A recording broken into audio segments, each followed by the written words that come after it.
Shalom, and welcome to V'ahavta Yisrael, a Hebrew phrase which means you shall love Israel. We hope you'll stay with us for the next 30 minutes as our teacher, Dr. Baruch, shares his expository teaching from the Bible. Dr. Baruch is the senior lecturer at the Zera Avraham Institute based in Israel. Although all courses are taught in Hebrew at the Institute, Dr. Baruch is pleased to share this weekly address in English. To find out more about our work in Israel, please visit us on the web at LoveIsrael.org. That's one word, LoveIsrael.org. Now, here's Baruch with today's lesson. We've all heard the expression, actions speak louder than words. And of course, this is true, but do not reach a wrong conclusion.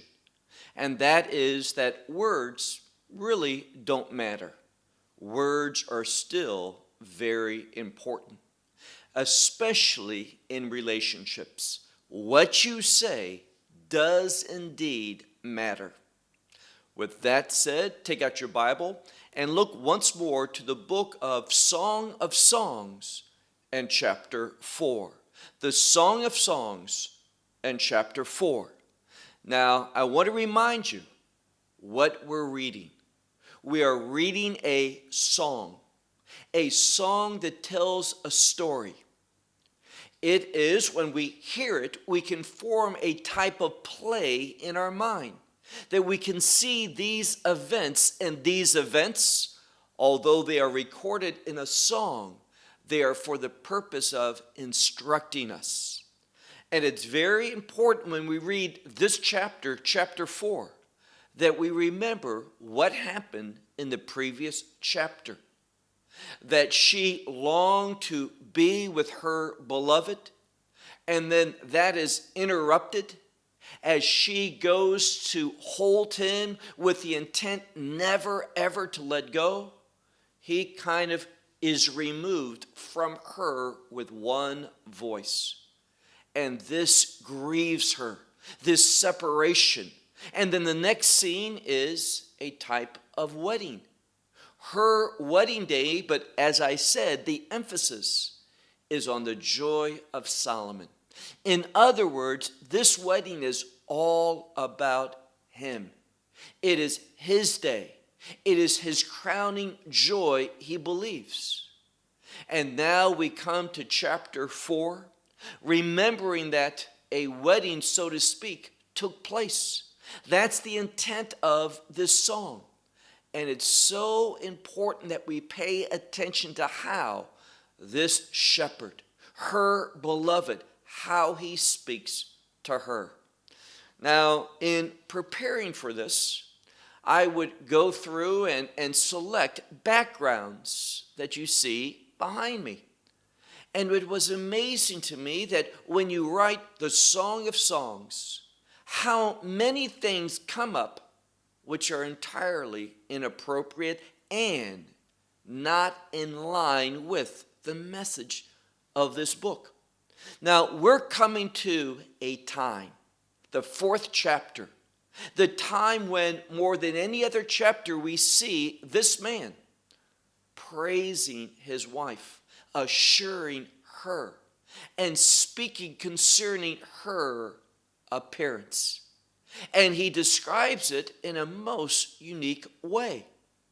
But realize there is nothing sensual, there is nothing erotic, as some are teaching and some would have you to believe. In fact, what we find is this. Things are put into terms that have a message, a meaning, a point of view that the reader is supposed to grasp. The emphasis is not on her appearance, but rather how she, in a total package, how that conveys, what that conveys to him. So it is not something that is problematic, something that we need to be timid or shy or delicate with. No, we read it and we see what he is conveying. Now, some of these things, which are oftentimes images of beauty, images of things that are dear to him, But because they're dear to him, we may not understand it in his terms, in his way, in other words, as he understands it. And that's okay. Let's make this a little bit personal. What I see so attractive about my wife, what makes me love her, it's not important that you know those things. They are reserved for me. And they are based upon my knowledge of her, not yours. And in that same way, he conveys his love, his appreciation for her and her beauty. Not necessarily always a physical beauty, but what her life conveys to him. So it's important that we remember these things. So let's begin. As I said, look with me to chapter 4 of the Song of Songs. We read here, and again, throughout this entire 4th chapter, it is the shepherd. It is the man, not Solomon, but the one whom her soul loves, who is speaking to her words that perhaps only she and him can appreciate, and that's all that matters. Verse 1. Behold, you, the beloved. So he speaks of her as, in this case, it's the word Yaffa. He's speaking to his beloved, but it's a word, Yaffa is a word of beauty. So he says, behold, you are beautiful, my spouse. And once again, we've talked about this word, but it relates to a special relationship. I would suggest to you a covenantal relationship. So, behold, you are beautiful, my spouse. Behold, you are beautiful. And again, the word Yaffa can mean beautiful in a visual way, but this word also biblically can have a synonym, is the Hebrew word mat'im, or in feminine, mat'imah, which means appropriate, fitting, or suitable. He says, behold, you are fitting, you are suitable, you are appropriate, you fit my description. You, in other words, and we hear this oftentimes said, there is a completion that she makes to him. So, behold, you are beautiful. And then he says, your eyes are doves. Now, doves are attractive. They're usually in pairs. And he says, your eyes are doves. Behind.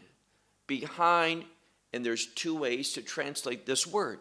Some say behind your veil, speaking of modesty, although it's not necessarily the word for veil, masveh. But it's a word that can also mean, and some of your Bibles translate it this way, like a lock, a piece of hair. And we know biblically that covering of a woman's head is indeed her hair. So he speaks here about modesty. You have eyes of doves. Beautiful. But you conceal, it is not about you promoting yourself, calling attention to yourself. So here it speaks of modesty. He says your hair, and oftentimes women spend a great deal of time and money upon their hair. And notice what he says concerning her hair. He writes, your hair is like a herd of goats. That, most Bibles say, going down. It's a Hebrew word which relates to, we use it for surfing the internet. It's a word of movement. The direction is not clear. So her hair is flowing, but notice the imagery that he gives. He says, like a herd of goats coming down from Mount Gilead. Now, I don't know how that might look. I have not seen over. This would be in Jordan, in that area. But it was something as a shepherd that he saw as beautiful, a sight unfolding. And he puts it into his personal terms. He sees her according to himself, in his terms. And this is what's important. Don't allow others to dictate to you what is beautiful, what is fitting, what is appropriate, what is right for you. He goes on, look at verse 2, he says, your teeth are like a herd that is shorn, meaning groomed properly. So shaved can be another word. So a herd that is shaven, it's one that there's no excess. Everything is down to its base. So your teeth are like a herd that has been shaved, that are coming up. Earlier, the image was going down, now coming up from the washing. Washing, they would be clean, white. They come up from the washing, and all of them are now the word here is bearing twins, and it's an image of fruitful. There is one and another. It's symmetry, it's appropriate, it's fitting. Once more, another term. And notice he says they bear twins. And then it says, Ve'shakula en bahem. Now here it's speaking about fruitfulness, and then this next word in the last phrase, oftentimes your Bibles may say barren, but elsewhere in the scripture, it is caused to be bereaved. It is suffering a loss. And she has not lost anything. Her teeth speak of that which is fitting, their pair, their symmetry, and nothing is missing. Look now to the next part of the section, verse 3. As a scarlet thread, so are your lips. So a scarlet thread represents her lips. Now, some have said scarlet. We know that is part of the temple service. And it has to do with purifying. And her word, she speaks clean, pure words, or words that are soothing, words that are healing. So what it might be referring to is something that's not visual at all, but something very different. That he may be upset, he may be grieved about something in his life, but when she speaks, they are comforting words that take out those feelings that are grievous to him. And he writes further on, he says, and your mouth is comely. Here again, this may be referring to words as well. As a section of a pomegranate, he says, so are your temples from behind your veil or behind your lock. And here again, we see that the temples representing a pomegranate, something that is fruitful, something that is pleasing, and something that hangs on a tree that is visual, that can be perceived. And he's saying this about her, that there's something pleasing, fitting, that which is beautiful, that is the border of your head. So over and over, he speaks in terms that may be difficult for us. We wouldn't speak that way today, but apparently then and him, and that's what's important. This is how he conveys his love, his appreciation, and the recognition of those things that he finds beautiful and pleasing to him. Verse 4. Now, again, you can go, and someone showed me this, and I've seen it on the internet. I mean, if you try to draw a woman that looks like this, you're going to come up with a ridiculous cartoon. And here again, it's not visual at the forefront. It's speaking about her different parts, but in terms that convey something very, very different. Not sensual, not erotic, but something that is beautiful in a variety of expressions. Not the visual. That's the key. And that's why when we see things on the internet, like the Song of Songs for young adolescents, well, why can't they look at this? Oh, this is just too mature for them.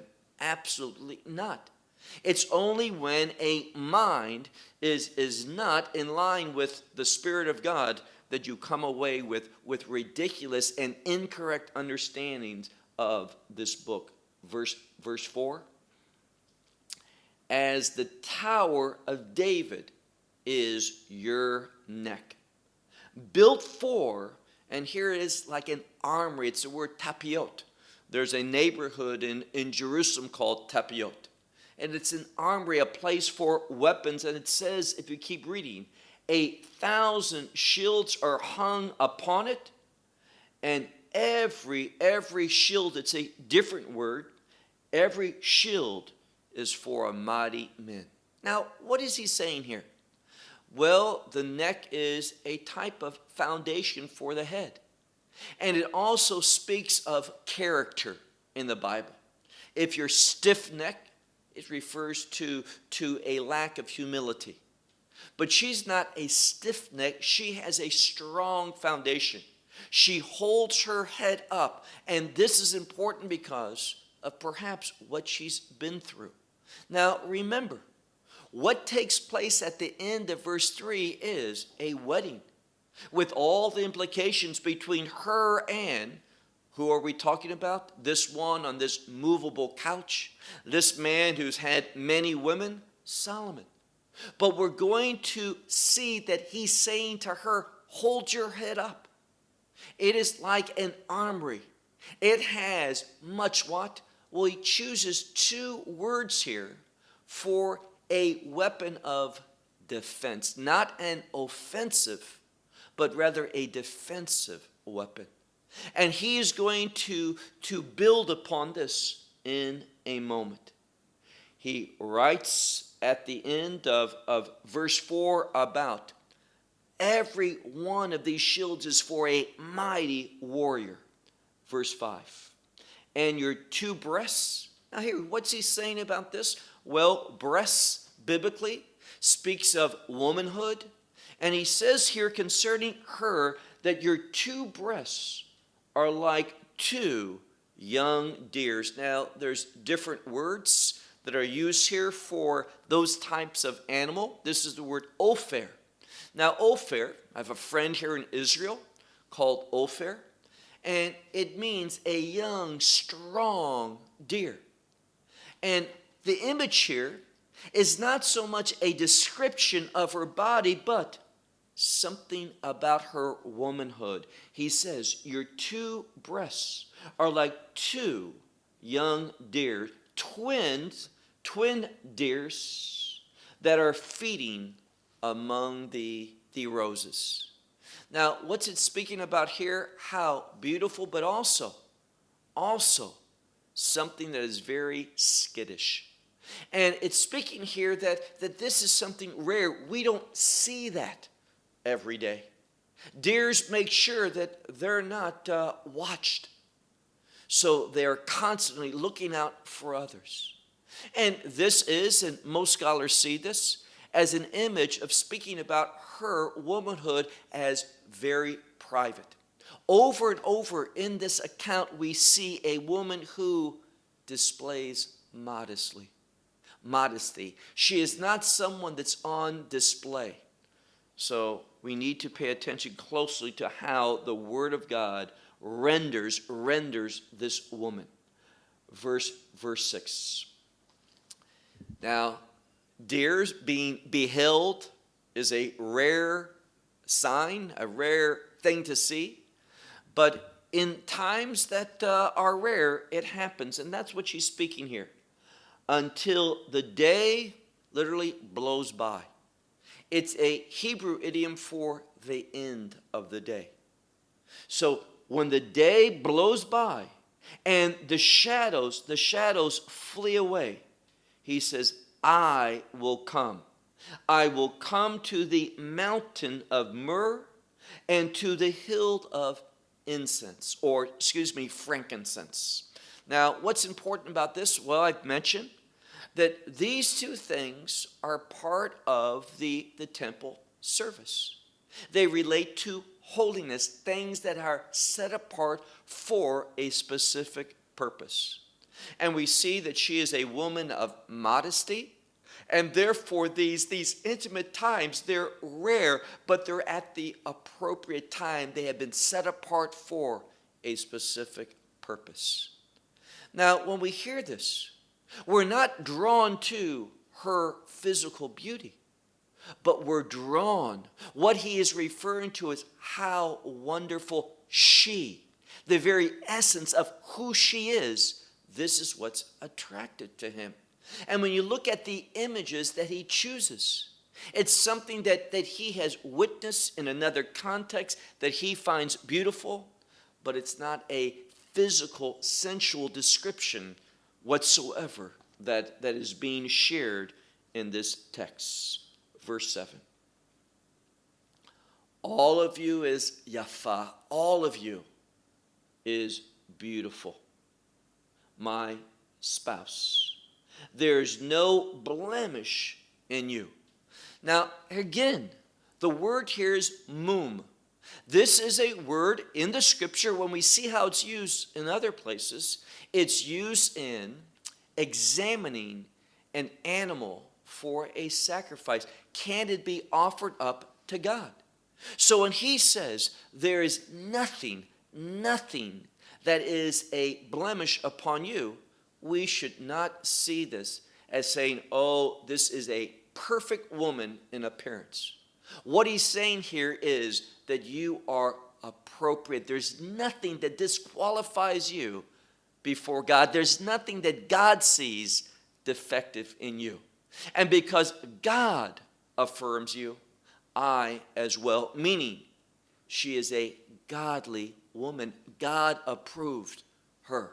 See, in Judaism, when you go to the chuppah, that is the marriage canopy, the first thing that the officiant says, the one who's officiating the ceremony, the first thing that the Rav will say, there's a blessing. He affirms publicly that this woman is appropriate, fitting for this man. There's nothing that disqualifies her. And that's what he's saying. But he's saying it before God. And therefore, she is God's choice for him. Now, that's what's important, men. We need to be speaking to our wives, recognizing she is the one that God has selected for me. There is nothing in her that is not fitting for me. And we need to affirm that. And when you do so as he does, and remember the setting. The setting is right after this so-called wedding. It doesn't make a difference to him. He still sees her in the same way. Nothing that Solomon could do or has done changes who she is to him. So he's reaffirming his commitment to her. And what does he say? Well, notice verse 7 again. He says, all of you is beautiful, my spouse. There is no defect, blemish, mum in you. And he says in verse 8, with me from Lebanon, bride, with me from Lebanon, you come. So it's an invitation to come in Lebanon. Well, one of the ways that Lebanon is understood biblically is a place of exile. Similar to Egypt and to Babylon. Remember that Lebanon, that area of the north of Israel, the enemy came and took the northern kingdom into exile. Now, that's something that happened after, obviously, the days of Solomon. But here again, He's saying out of Lebanon. It is not where they want to be. That's what it's saying. Lebanon is not where the children of Israel, for the most part, were called to inhabit. They're called to inhabit the Galilee and Shomron and Yehuda and the Negev, this area, and the Shephelah. That's the area that's for Israel. And so he says here, all of you is beautiful, my spouse. Therefore he says, come from Lebanon, bride. With me from Lebanon, come. And notice there's a word here. And this word is a unique one. It is used for a perspective, seeing things. And we're going to have listed here a few different mountains. When you go up to a mountain, you look out and you see things differently. And what he's saying here is this: come with me from where you are presently. You need to see things differently. And perhaps what he's saying is you need to see yourself as I see you. Now, I don't know of anything more flattering than a spouse to say, whether it's a woman to her husband or a husband to the man, I don't know of anything more flattering than saying, I wish that you could see yourself as I see you. And the implication is, if you did, this would be a knowledge of encouragement. That knowledge would be an encouragement. So he is strongly affirming. He wants her to have a different perspective. Let's look at the whole verse. He says, look out from the top of Amanah. Now, Amanah is the word for faithful. It's where we get the word also truth. So also from the top of Snir, and from Hermon. These are Mountain Snir is in the region of Babylon. So another reference for exile. And he says come up to Hermon, the tallest, the highest mountain. So a large change of perspective. He says from the den of lions and from the mountains of leopards or tigers. And what's he speaking about here? From is an important word. She sees herself in a place that she can't get out of, like the den of lions or the mountains that are guarded by lepers. She feels stuck in a place, but he is saying to her, you come with me. And the emphasis here is, through this unity, this togetherness, they are going to arrive. They are going to go from where she is. In other words, if she can just see things differently, there's going to be a wonderful reunion. Over and over in this book, that is what's prophesied. That is what's foreshadowed. Look now to verse 9. In verse 9, there's a word for heart. And it means to capture one's heart. Now, I realize that many Bibles will say the word ravished. And all that means is that you have taken my heart in its fullness. That you have captured the very essence of me. And that's what he once more is stating to affirm once more his undivided commitment to her. Verse 9. You have taken my heart, my sister, bride. You have taken my heart. How? With one look of your eye.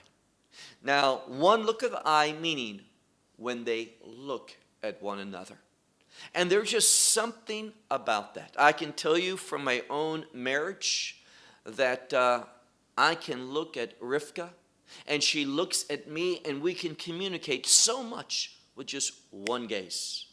Things can be going on, and I have one feeling, and I look at her, and I know from just how she looks at me that she understands my feeling.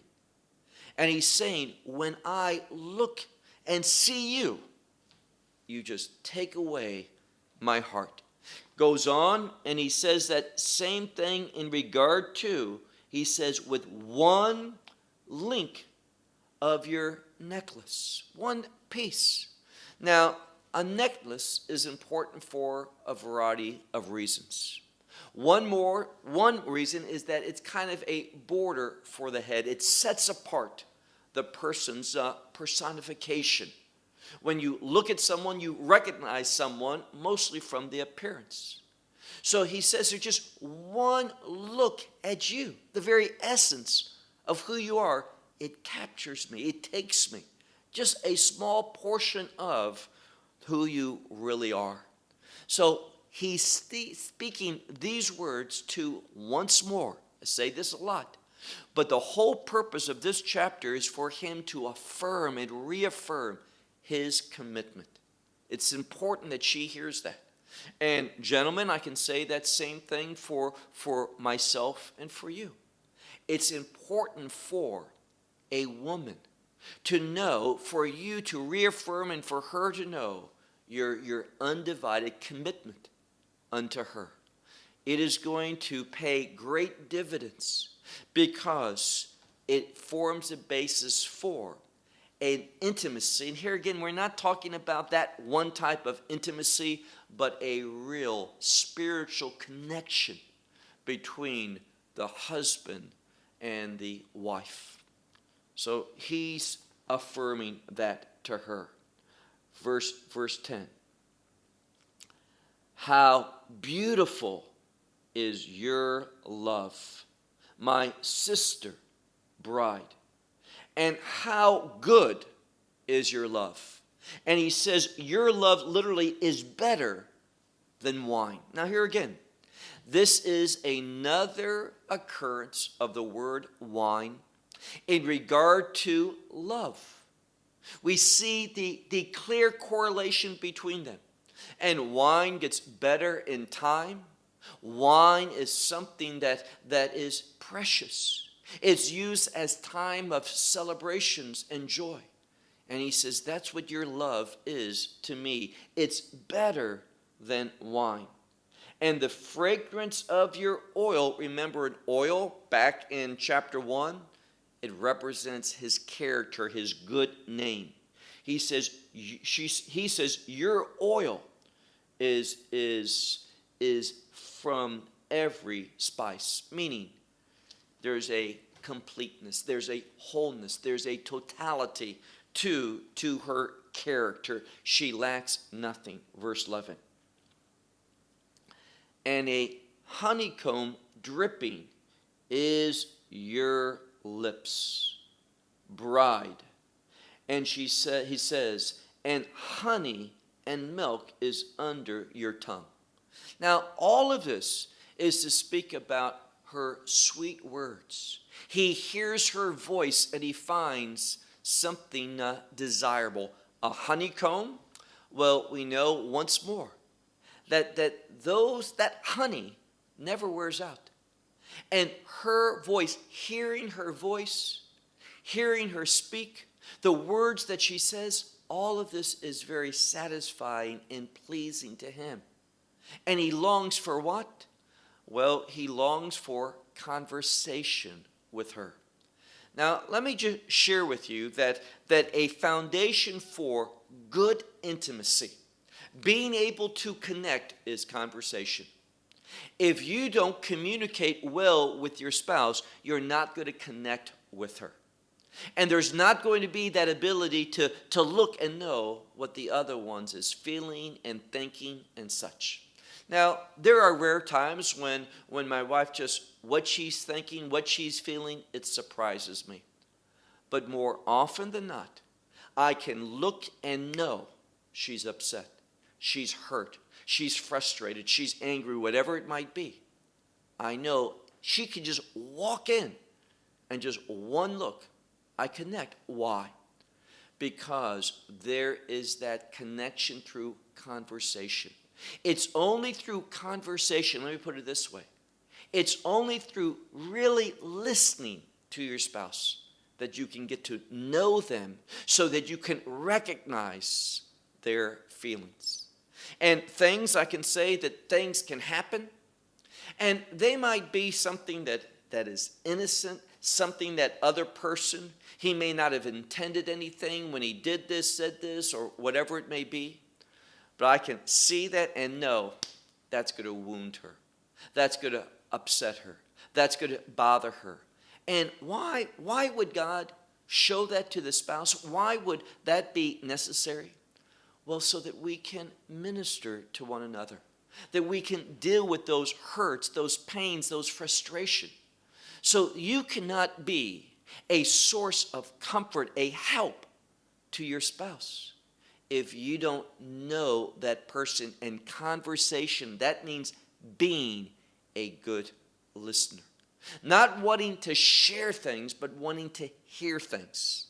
And that's something that you should write down and say, I want to spend more time with my spouse, and this is especially true for husbands, that you need to spend more time with your spouse listening, hearing from them, hearing them express their feelings, what they're thinking about, their concerns, because you cannot respond in an appropriate way, in the right way, in the way that she needs you to respond, if the outcome of that is going to be her making herself more vulnerable. That means removing all the barriers in order that there is a greater connection.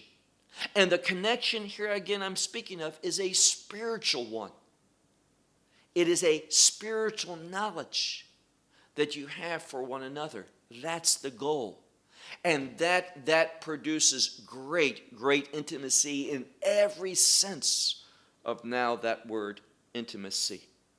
So he says, let's move on. The fragrance of your garments, into verse 11. The fragrance of your garments are like the fragrance of frankincense. Now again, another important spice used in the temple service. And he's saying here that your actions, they are not only pleasing to me, but they're an offering up to God. And we should be people that when we see our spouse behave in a way that's pleasing and acceptable to God, it should be something that draws us to that spouse. Verse 12. Now remember, we're in chapter 4. That's significant because of what took place, especially at the end of chapter 3. Chapter 3 speaks about a frustration, a hurt that was caused by separation. And it was wrongly attempted to be fulfilled by Solomon in his wedding day with the Shulamite. And now notice what he says, and in my opinion, it's this last few verses of chapter 4 that are so significant.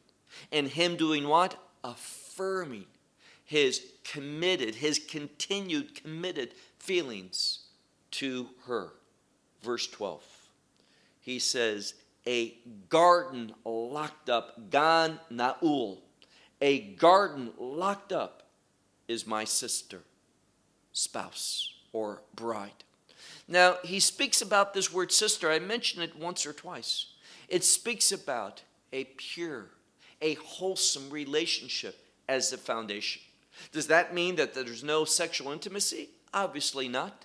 But the basis for a pleasing relationship in the fullness of descriptions is a holiness, an innocence in that relationship. And this is seen, he says, a locked up garden is my sister. Now, he's saying that in regard to what happened with this wedding. A garden locked up is my spouse.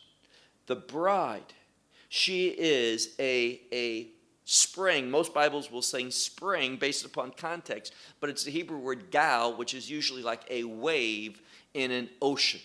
So it's strong. And he says here, a wave locked up from the spring that is sealed. So the imagery here is very important. He's not saying, I'm focused, I'm concerned with what happened in this previous chapter, that wedding. He's saying, I know all along that you're locked up, that you're closed, that you're sealed to everyone except me. What happened in the past is just that. It's the past. And none of that makes any difference to me now. Sometimes, and one of the things that this book is about is overcoming things. And one of the things that frequently and sadly that couples have to overcome is when one has not been faithful. When something has happened that has severely damaged that marriage. And here we see that he's saying, that is over. That is not any longer relevant for me. It's behind us. He says, look at verse 13. It uses a word maybe for a small tree or a seedling. It's putting forth her seedlings, we might say. And he says here, it's like an orchard of pomegranates with a variety, a delicacy of fruit. As Hannah, this is one of the things mentioned here with spikenard. So he's speaking, affirming that her orchard, when you come into her orchard that she sets forth, that she has seeded, so to speak, it's a summation of her life. He says, when I walk into your orchard, not only is it fruitful with different delicacies, but it also has this fine fragrance, these perfumes of henna and spikenard. He goes on and says, verse 14, spikenard and saffron, a reed and cinnamon, with every tree of Lebanon, or every tree of frankincense, with myrrh and aloes, with all the best, the chief spices. Now, he, in a very dynamic way, is saying, you've got it all. Everything that one could want, it's found in you. All these fragrances, all these trees, all this fruit, all these spices, you've got it all. You lack nothing. Now, why is that so important? Because what he's saying is this. There's no need. You don't have to worry about me looking elsewhere, because I've already found what I want, what interests me, what is good and pleasing. And that's something. Remember, we talked about earlier, guys, that women tend to be more insecure. Women tend to be more insecure in the relationship. And that's why it's so important to convey sincerely that we found everything in them. There's not anyone else that has what our spouse has. She's the very best. And that's what he's speaking to her. Verse 15. A spring of gardens. Now, that's very significant, because usually one spring for one garden. But her spring, it's abundance. There are numerous gardens, a spring or a spring of gardens, a well, of living waters that flows from Lebanon. And here again, Israel receives water from the north. So it's very appropriate. He's saying you, and water is a source of life. He's saying you are a source of life, of abundance in this world for me. And she is God's provision to him, and he's acknowledging that. Verse 16. Now, in Hebrew, this is the last verse of verse 4, or chapter 4. He says, wake up north, and also come south, and blow upon my garden. So it's speaking about a northern wind and a southern wind. He says, let them blow upon my garden. Now, the wind is for the sake of removing things, some would say, clearing everything, erasing the past. But also, wind can be a source of what? A source when things blow, when the wind blows, it can also increase one's ability to smell something. And he's saying, let the winds blow. I want to behold, I want to enjoy you. And he goes on, he says, let them blow upon my garden. And it says, with spices, it says, with spices they flow. Let my beloved come to his garden. Now here we see that she's actually speaking. He says first, well, speaking about the wind, let the winds blow upon my garden. And then it says, with his spices, let them flow. Let my beloved come to his garden, and let him eat the fruit of delicacies. So the scripture ends this way. He has affirmed, he has pointed out why she's still the one for him. And what happened, that doesn't change anything. And because of that, she is now giving herself to him, inviting him to come and be what? Here again, intimate, but intimate in the fullest sense of that. She is giving of herself. She's not holding anything back of who she is in every aspect of her being. That she, here's the key, what she's saying is this, that she wants to give of herself to her spouse in the fullest meaning of that. And we see the principle. When we affirm sincerely our love, our commitment, when we affirm that you're the one, and in my eyes, there's nothing lacking. There's no need to seek elsewhere because you have everything I want. When a husband sincerely conveys that to his wife, you are going to see that all those things that can be barriers and obstacles to this wonderful union.